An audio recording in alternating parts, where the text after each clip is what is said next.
नमस्कार दोस्तों। आज हम लोग देख लेते हैं कि एक बड़ी खबर वेस्ट बंगाल से आ रही है।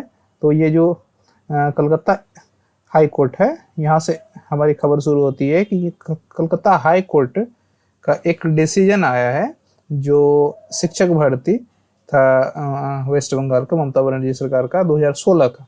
तो उसके रिगार्डिंग ये फैसला आया है कि ये 25,000 शिक्षकों को इन्होंने डिसीजन दिया है कि अपना छोड़ना होगा डिसीजन।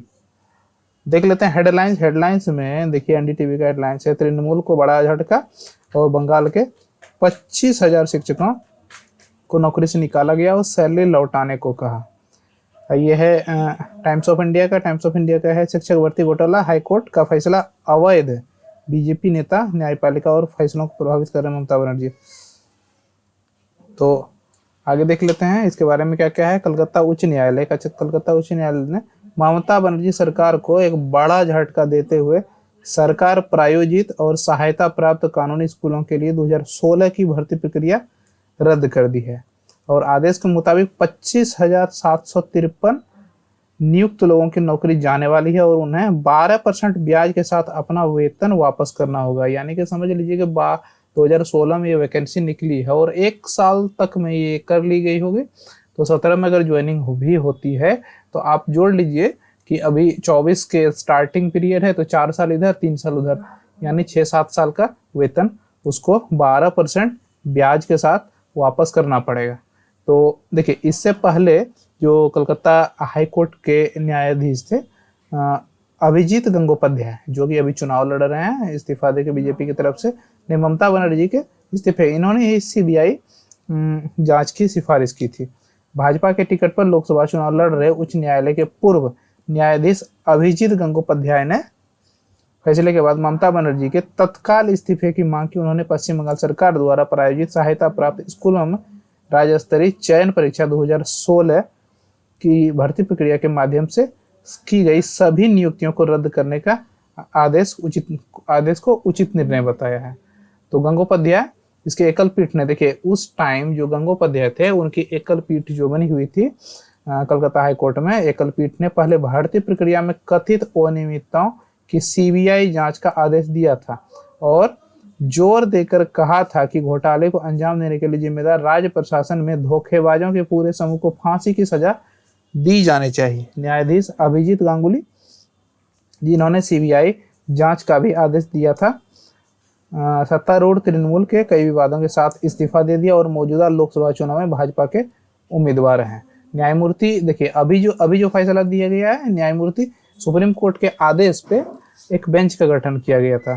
तो उनमें न्यायमूर्ति देशबंधु बसाक और न्यायमूर्ति मोहम्मद सबर रशीदी की खंडपीठ ने कहा कि खाली ओएमआर शीट, देखिए उसमें ये सामने आया जांच में कि जो एग्जामिनेशन में खाली ओएमआर शीट को जमा कर दिया गया था और जिनकी खाली ओएमआर शीट जमा हुई थी उनकी भी नियुक्ति हो गई।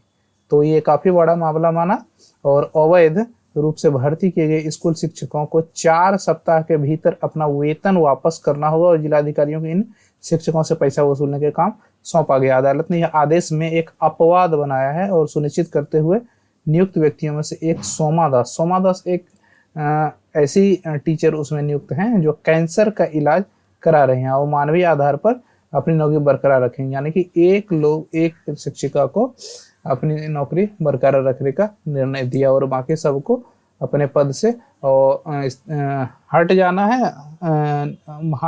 क्या, अवैध करार दिया तो हट ही जाएगी और उसको 12% इंटरेस्ट के साथ सारा जितना पेमेंट मिला है वो वापस करना है। कुछ याचिकाकर्ताओं के वकील के अनुसार 26,640 रिक्त पदों के लिए उस टाइम जो 2016 में 23 लाख से अधिक उम्मीदवारों ने फॉर्म भरा था, राज्य स्तरीय चयन परीक्षा में उपस्थित हुए थे, एग्जाम दिया था, जबकि रिक्तियों के लिए 25,753 नियुक्ति पत्र जारी किए गए थे। कक्षा 9, 10, 11 और 12 शिक्षक समूह और समूह सी और डी कर्मचारियों के पद शामिल थे। मतलब कि इसमें जो चपरासी होते हैं और क्लर्क वगैरह होते हैं उन सब के लिए ये रिक्रूटमेंट आया था।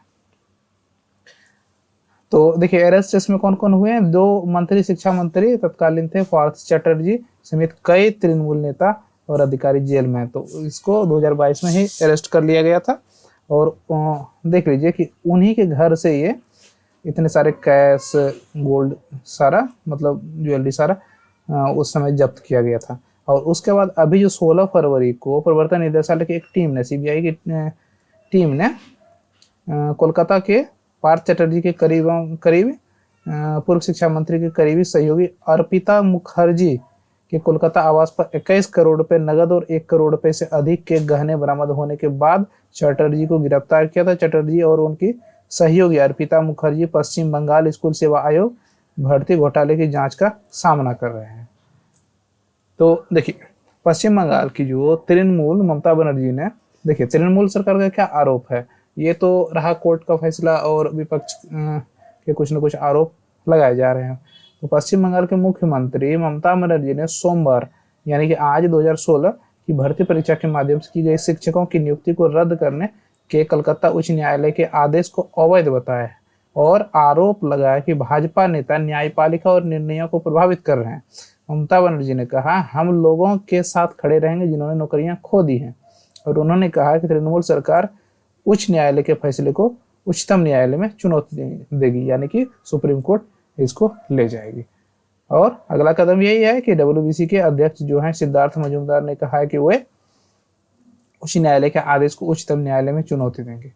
तो ये था मामला, ये बड़ा मामला है कि 25,000 लोगों की नौकरियां एक बार में छिन गई और इसमें अनियमितता जो देखी गई थी, जिसके कारण से इस तरह का डिसीजन दिया गया। अब देखना बाकी है कि ये मामला अगर सुप्रीम कोर्ट में जाता है तो सुप्रीम कोर्ट का क्या डिसीजन है, क्योंकि देखिए पहले जो इसमें सीबीआई जांच के आदेश जब दिए गए थे तो उसी टाइम ही ममता बनर्जी सरकार इसको सुप्रीम कोर्ट में ले गए थे। सुप्रीम कोर्ट ने आदेश दिया था कि वहाँ एक एकल खंडपीठ, एक बेंच का निर्माण किया जाए कलकत्ता हाई कोर्ट में और वहाँ से सुनवाई हो। तो वहाँ से सुनवाई हो के ये फैसला आया है, क्योंकि पिछले महीने ही इसकी सुनवाई पूरी हो गई थी, लेकिन इसका फैसला रिजर्व रख लिया गया था। तो अभी ये फैसला आया है, अब सरकार की जिम्मेदारी है कि उन्हें क्या करना है। आगे सुप्रीम कोर्ट में अपील करने का भी समय रहता है, तो वो अपील कर सकते हैं। तो आगे देखते हैं क्या। अगर मेरा न्यूज़ पसंद आता है और करंट अफेयर सेशन आप ज़रूर ज्वाइन करें। सुबह सुबह मैं वीडियो डालता हूँ और काफ़ी अच्छा सबका, जैसे कि ये PDF बना, इसका PDF मैं अभी ग्रुप में डालूंगा टेलीग्राम चैनल में।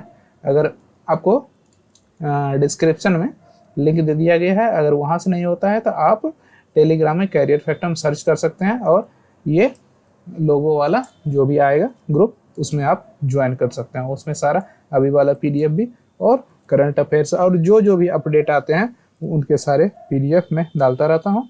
और अगर आपने चैनल को सब्सक्राइब नहीं तो सब्सक्राइब करें। और अगर आपको लेक्चर में कोई सजेशन लगता है देना चाहिए तो सजेशन कमेंट में लिखें, उसके अनुसार से कुछ न कुछ चेंजेज किए जाएंगे। और देखते रहे मेरे चैनल को। मिलते हैं किसी नए वीडियो में, तब तक के लिए नमस्कार।